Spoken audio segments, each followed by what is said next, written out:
so we're going to the bedroom here. And this bedroom is a little bit tough because the door is in the middle and across, and that's unusual. Usually it's somewhere in the corner, you know? So we're gonna still emulate as if the door is in the corner, because that's what usually happens. So as you see in the frame here, I'm gonna take a little bit of that corner and use that as a frame here.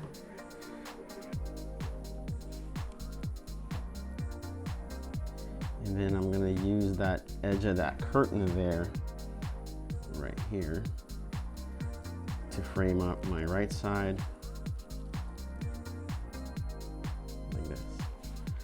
A little bit difficult because I got this whole chunk of furniture blocking a lot of that view, and I don't want to include it. All right, so I think I'm ready. Here we go.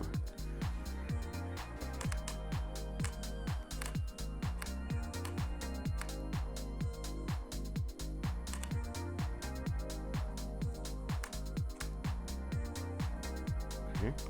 So then I go straight across, and I basically turn the camera around. That's pretty basic, kind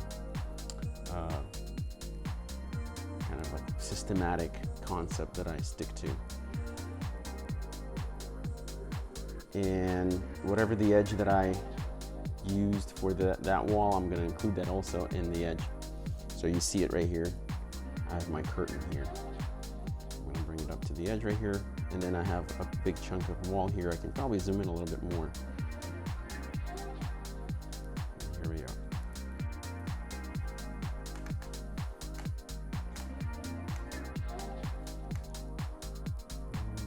Yeah, it's kind of unusual to have it in the middle of the room, so we're gonna go back to what you would think would be a first shot, but just for the sanity of my system that I have in my head.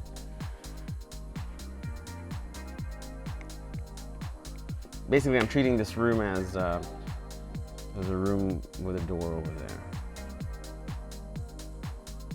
And I guess that's a good example just because, like, it's a good example that sticking to a system of some sort is helpful to move through the house quicker.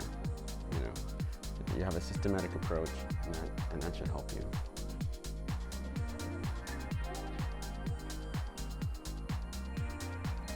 So I can definitely shoot this way, right? But I really don't like this piece of furniture here. It just takes up so much space. It kind of looks weird. Obviously, this is good because you have a window here, but we already have plenty of that window, so we don't really need it. What we're missing here is we're missing like this side of the room here. So we're gonna focus more on that side. We're actually gonna zoom again.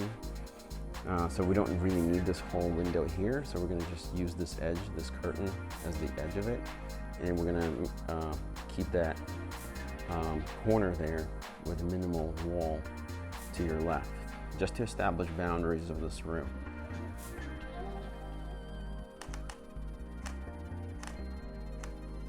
Well, I'm kind of in the shot, so I'll retake this and I'll hide.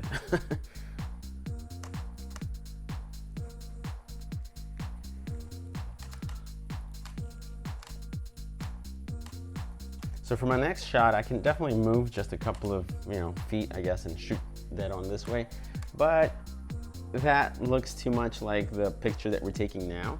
So I'm gonna alternate. I'm gonna go over there and I'm gonna do the dead on shot this way, and then I'm gonna switch. Well, actually, before I do that, I'm gonna do the opposite of what I did over there. This way we can see the kitchen from this door, and that tells us a story of where this bedroom is located, or at the very least, like the views and so on from this bedroom. So with primary bedrooms, that's where you kind of want to take as many pictures as possible. But with non-primary bedrooms, just 2 pictures is enough, unless the closet is on the same side as the door that you're entering. I'll show you.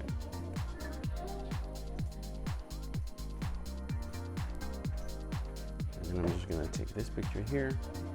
So the further back you can go to utilize that zoom a bit more, you'll flatten the image more and it'll make it more realistic. Now I can see that this is almost there, and I kind of want to include this painting here, but as you see, my horizontals on top is not level.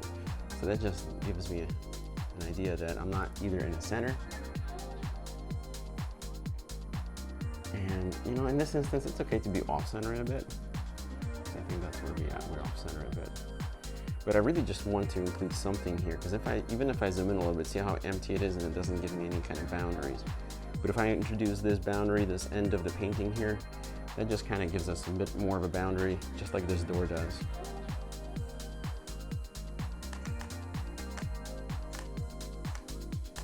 And there it is. That's how you shoot a primary bedroom systematically.